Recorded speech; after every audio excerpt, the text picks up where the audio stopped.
Welcome students. This is chapter 2, Beehive, part 2 of chapter 2. The chapter name was The Sound of Music. The first chapter which we have studied, or the first part which we have studied, was of Evelyn Glenn. She was a deaf woman, and still she was a master percussionist. Now, the second part of that same chapter is the Shehnai of Bismillah Khan. He is a very profound personality. He is very well known. He has got many prestigious awards, and in fact he has got one of the highest civilian award called as Bharat Ratna. So while calling his name we must include, because it's a Padvi, so that's why we call him Bharat Ratna Bismillah Khan. Got it? So in this chapter we will see about the life of Bismillah Khan. This is Bismillah Khan. Bismillah Khan was one of the most profound Shehnai players in our India, in our country. He is very well known. You might not be knowing him because you are of a young age, but you can, if you talk to your father or mother or your parents even, they will make you know that Bismillah Khan, he is one of the most famous personality of India. That's why he was given Bharat Ratna. In this chapter we are going to study about him. There are some other images of some of the musicians of India. The first one is a flute. I think his name is Mr. Ravi Shankar. Sorry, Hari Prasad Chaurasia he is. He is Amjad Ali Khan. He is Bismillah Khan. That's Zakir Hussain. These are some of the names which we can recognize from these images. So he plays a instrument called a Shehnai. Mr. Bismillah Khan, he plays an instrument called a Shehnai. Shehnai was not a musical instrument that it seems now, a long time ago. When Emperor Aurangzeb of Mughal Empire, when he was on our country, when he was ruling our country, he banned the playing of a musical instrument called pungi. So, what is the connection between pungi and the Shehnai? So they are interconnected. We will know it when we go further. Why it was banned? Because it has a shrill, unpleasant sound. Shrill, karkash, unpleasant, जो सुखी नहीं करता है, जो अच्छा नहीं लगता है. It was a shrill and pleasant sound, and that's why Aurangzeb banned it from being played. Pungi became the generic name for the needed noise makers. Pungi जो है ऐसे लोगों के लिए नाम का भी तरह यूज किया जाने लगा जो आवाजें निकालते थे, जिनकी ध्वनि कर्कश होती थी, उनको पुंगी पुंगी कह के भी बुलाया जाने लगा था उस समय. लेकिन कुछ लोगों ने सुना या सोचा उस समय कि इसको कुछ दिनों के बाद या कुछ समय के बाद इसे ठीक किया जाना चाहिए. Now comes the story, a father of a family of professional musician. ठीक है? तो एक ऐसा परिवार था जिसमें खूब सारे प्रोफेशनल म्यूजिशियंस का मतलब क्या होता है? The person who take music as his profession. So professional musicians who had access to the royal palace decided to improve the tonal quality of the pungi. So that family decided that they will improve the sound. Tonal quality means sound of the pungi. He chose a pipe with a natural hollow stem that was longer and broader than the pungi. तो उसने क्या किया, एक natural hollow stem मतलब लकड़ी का एक टुकड़ा जिसको जो थोड़ा लंबा था पुंगी के मुकाबले और थोड़ा चौड़ा भी था, और उसमें उन्होंने 7 छेद किए और उसको बजाया. जब उन्होंने बजाया तो उससे आवाज जो निकली वो थोड़ा पुंगी के मुकाबले सॉफ्ट थी और मेलोडियस थी. उसके बाद He played the instrument before royalty. उन्होंने राज दरबार के लोगों के बीच में उसे बजाया और सभी लोग इम्प्रेस हो गए, और इस तरह से पुंगी को एक नया नाम देने का तय किया गया. कहानी यह है उसको शेहनाई नाम देने के पीछे, क्योंकि पहली बार शाह मतलब मुगलों के समय शाह होता था राजा का मतलब, तो शाह के चैम्बर में पहली बार उसे किसी नाई ने बजाया था। ठीक है, शाह के राजा के चैम्बर में, मुगल राजा के चैम्बर में पहली बार उसे किसी ने नाई ने बजाया था, इसलिए उसका नाम शहनाई पड़ा, ऐसा कहा जाता है। इसमें कितनी सच्चाई है वो हम भी नहीं जानते हैं, लेकिन ऐसा कहा जाता है। अब ये आप देख पा रहे हैं पुंगी और शहनाई के बीच का अंतर। पुंगी को आजकल हम लोग क्या कहते हैं? दो इमेजेस देख रहे हैं, पुंगी का और एक शहनाई का। तो पुंगी को आजकल हम लोग बीन के नाम से जानते हैं, बीन उसके रूप में से जानते हैं, और ये शहनाई। दोनों के बीच में कुछ विशेष समानता तो हमें दिखाई नहीं पड़ रही है, लेकिन जैसा इस कहानी में बताया गया है उसके आधार पर ये काफी कर्कश ध्वनि उत्पन्न करता था, वो हम तो आज भी जानते हैं, और इसकी जो ध्वनि थी वो काफी सुरीली थी। Now the sound of the shehnai began to be considered auspicious. Auspicious का मतलब होता है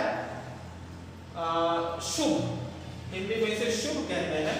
तो जो शहनाई की आवाज है उसे शुभ माना गया, और इसी कारण से ये आज भी देखिएगा टेम्पल्स, मंदिरों में बजाया जाता है, और जो नॉर्थ इंडियन वेडिंग है, जो उत्तर भारत की शादियां हैं, उसमें शहनाई की आवाज जो है वो सबसे ज्यादा आपको मिलेगी। आप फिल्मों, टीवी वगैरह आप कुछ भी आप सुनते होंगे, देखते होंगे, तो आप पाते हैं कि जैसे ही शादी की आवाज शादी की बात तय होती है, वैसे ही शहनाई बैकग्राउंड में बजने लगता है। तो it has been linked to the marriages. North Indian in the past of shehnai was the part of the naubat. Naubat एक टर्म है, नौबत का मतलब होता है कि 9 इंस्ट्रूमेंट्स, 9 वाद्य यंत्र जो राजा के कोर्ट में सभा में पाए जाते थे। टिल रिसेंटली, अभी हाल के समय तक इसे केवल मंदिरों और शादियों में ही यूज किया जाता था, लेकिन the credit for bringing this instrument on to the classical stage goes to Ustad Bismillah Khan. तो केवल मंदिर और शादियों में से इस वाद्य यंत्र को निकालकर लोगों के सामने स्टेज पर लाने का जो श्रेय है ये जाता है बिस्मिल्लाह खान को। अब बिस्मिल्लाह खान की कहानी थोड़ा सा हम लोग जान लेते हैं। As a 5-year-old Bismillah Khan जब 5 साल के थे और गिल्ली डंडा खेला करते थे एक तालाब के किनारे, वो उनका एड्रेस दिया हुआ है स्टेट ऑफ डुमराव इन बिहार। बिहार जो था उसके डुमराव में, वहां पर वो रहते थे, वहीं पर वो पले बढ़े। तो वहां पर वो गिल्ली डंडा खेला करते थे एक तालाब के किनारे, और वो वहीं बगल में एक मंदिर था, बिहारी जी मंदिर। बिहारी जी का मतलब कृष्ण भगवान का मंदिर था, और वहां पर वो चैता, भोजपुरी चैता गाने के लिए जाया करते थे। चैता क्या होता है? आप लोगों ने होली के बारे में जानते होंगे, होली के बारे में कि होली चैत में आता है, तो उसके आगमन, उसके स्वागत में चैता गाया जाता है। इस कारण से, क्योंकि चैत के आगमन के लिए गाया जाता है, इसीलिए उसे चैता कहते हैं। तो चैता गाया करते थे, और उसके बाद वो इनाम के तौर पर उन्हें 1.25 सवा किलो का लड्डू वहां के महाराज दिया करते थे। This happened 80 years ago, and the little boy has traveled far to earn the highest civilian award in India, the Bharat Ratna। और ये घटना, जो 5 साल का बच्चा लड्डू जीत रहा था सवा किलो का चैता गाकर, वो घटना के बीते अब 80 साल हो चुके हैं, और वो बच्चा बहुत आगे बढ़ चुका है, इतना आगे बढ़ चुका है कि उसने भारत का हाईएस्ट सिविलियन नागरिक अवार्ड जो है वो जीता, Bharat Ratna. Born on 21st March 1916, Bismillah belongs to a well-known family of musicians from Bihar। 21 मार्च 1916 को बिस्मिल्लाह खान का जन्म हुआ, और उनका परिवार शुरू से ही संगीतकारों का परिवार था। उसके ग्रैंडफादर, दादाजी रसूल बख्श खान, वो शहनाई नवाज of the Bhojpur king's court, Bhojpur का जो राजा थे, उनके कोर्ट में, उनकी सभा में वो शहनाई बजाया करते थे। हिज फादर पैगंबर बख्श, उनके पिता जो है वो पैगंबर बख्श थे, और वो पैगंबर बख्श क्या करते थे? और वो साथ साथ उसके पैटर्नल पिता के परिवार की तरफ से, पिता के जो पूर्वज हैं, पिता के पूर्वज जो हैं वो सभी के सभी बहुत ही महान शहनाई प्लेयर थे।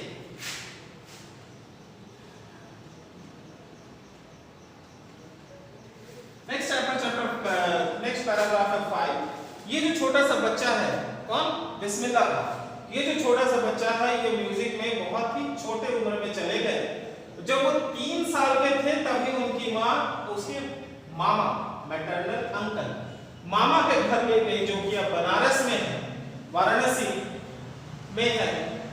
वहां पर बिस्मिल्लाह खां अपने नानी घर में लोगों को प्रैक्टिस करते देखते थे शहनाई, और उसी के कारण उनका आकर्षण उसकी तरफ बढ़ गया। जल्दी ही बिस्मिल्लाह खां अपने अंकल अली बख्श जो कि विष्णु टेम्पल बनारस में शहनाई बजाने का काम करते थे, वो भी उसके साथ शहनाई बजाने लगे थे। अली बख्श would play the shehnai and Bismillah would see captivated for hours। Ali बख्श उस मंदिर में, विष्णु मंदिर में शहनाई बजाया करते थे और बिस्मिल्लाह खान घंटों मंत्रमुग्ध होकर, कैप्टिवेटेड, मंत्रमुग्ध होकर घंटों बैठकर उसे देखा करते थे। Slowly he started getting lessons in playing the instrument and would sit practicing throughout the day। धीरे-धीरे उन्होंने उसको बजाना शुरू किया, उनको सिखाया जाने लगा और वो घंटों बैठकर उसका रियाज किया करते थे। आगे आने वाले कई सालों में for years to come the temple of Balaji and Mangala Maiya at the banks of Ganga became the young apprentice favorite hearth where he could practice his songs। तो वो प्रैक्टिस करने के लिए मुख्य तौर पर बालाजी मंदिर, मंगला मैया मंदिर और गंगा के जो घाट थे बनारस में, वहां पर वो उन जगहों को उपयोग किया करते थे अपना रियाज करने के लिए, अपना प्रैक्टिस करने के लिए, क्योंकि वहां काफी शांति हुआ करती थी। The flowing waters of the Ganga inspired him to improvise and invent ragas that were earlier considered to be beyond the range of the Shahnayi। यहाँ पर वो सीख रहे हैं, ध्यान दीजिए, सीख रहे हैं, और इस दौरान वो क्या कर रहे हैं? इम्प्रोवाइज एंड इन्वेंट रागा। रागा मतलब राग। उन्होंने कई सारे ऐसे राग तैयार किए, कई सारे ऐसे रागों को उन्होंने शहनाई पर बजाया जो उनसे पहले ये माना जाता था कि उन्हें शहनाई पर बजाया नहीं जा सकता है। Paragraph 6। At the age of 14, Bismillah Khan accompanied his uncle to the Allahabad music conference। At the end of the recital, उस्ताद फैयाज अली खान, ये उस समय के बहुत ही ज्यादा नामी गिरामी म्यूजिशियन थे, उन्होंने 14 साल की उम्र में बिस्मिल्लाह खान अपने अंकल के साथ इलाहाबाद म्यूजिक कॉन्फ्रेंस जाते हैं और वो वहां पर अपने जो कला है उसका प्रदर्शन करते हैं। रिसाइटल खत्म होने के बाद उस्ताद फैयाज खान जो है उस बच्चे के पास आते हैं, उसकी पीठ पर थपकी मारते हैं और कहते हैं, work hard and you shall make it. मेहनत करो और तुम्हें सब प्राप्त हो जाएगा। With the opening of All India Radio in Lucknow in 1938 came Bismillah's big break। 1938 में लखनऊ में रेडियो, ऑल इंडिया रेडियो का स्थापना हुआ और वहां पर बिस्मिल्लाह खान को सबसे बड़ा मौका मिला। He soon became an often heard shehnai player on radio। और जल्दी ही वो हमेशा सुने जाने वाले, बहुत बार सुने जाने वाले शहनाई वादक बन गए रेडियो पर। Paragraph 7। When India gained independence on 15th August 1947, Bismillah Khan became the first Indian to greet the nation with his शहनाई। 15 अगस्त 1947 को जब भारत आजाद हुआ तो वो शहनाई बजाकर देश को स्वागत करने वाले पहले भारतीय बने। He poured his heart out into rag Kafi from the Red Fort to an audience which included Pandit Jawaharlal Nehru, who later gave his famous Choice with Destiny speech। Bismillah Khan, आपको सभी को ध्यान में होगा कि 15 अगस्त 1947 को जो पहली बार झंडा फहराया गया था वो लाल किले से फैलाया गया था और वहीं से जवाहरलाल नेहरू ने बहुत ही शानदार भाषण दिया था, ट्विस्ट ऑफ डेस्टिनी। उस स्पीच को वो आज भी काफी फेमस है। उस स्पीच से पहले बिस्मिल्लाह खान ने ही वहां पर अपनी शहनाई बजाई थी और उसमें राग काफी उन्होंने बजाया था। उसके बाद ही जवाहरलाल नेहरू ने अपना स्पीच दिया, ट्विस्ट विद डेस्टिनी। इसके बाद Bismillah Khan Paragraph 8. Bismillah Khan has given many memorable performances both in India and abroad. Bismillah Khan ने बहुत सारे परफॉर्मेंसेस दिए थे भारत और विदेशों में भी. His first trip abroad was to Afghanistan where King Zahir Shah was so taken in by the maestro that he gifted him a priceless Persian carpet with other souvenirs. पहली बार जब विदेशी दौरे पर वो गए तो वो गए थे अफगानिस्तान और अफगानिस्तान के शाह किंग जाहिर शाह वो इतने ज्यादा प्रभावित हो गए कि उन्होंने भेंट में उन्हें पर्शियन कारपेट फारस की जो कारपेट था वो गिफ्ट कर दिया. उसके अलावा और भी सुवेनियर्स होता है जो लोगों को यादगार के तोहफे के तौर पर दिया जाता है, वो उन्होंने उनको भेंट किया. The king of Afghan was not only one to be fascinated with Bismillah music और केवल अफगानिस्तान के राजा ही इकलौते ऐसे व्यक्ति नहीं थे जो उनसे प्रभावित हुए थे.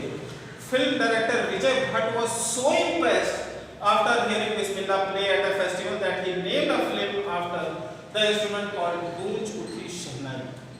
और उनकी शहनाई से प्रभावित होकर उस समय के बिस्मिल्लाह खान की शहनाई से प्रभावित होकर उस समय के एक बहुत ही फेमस डायरेक्टर थे विजय भट्ट. उन्होंने एक फिल्म बना दी.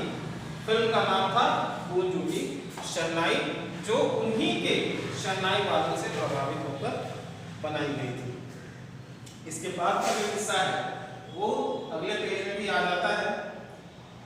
तो we will get to see the next section in your next video.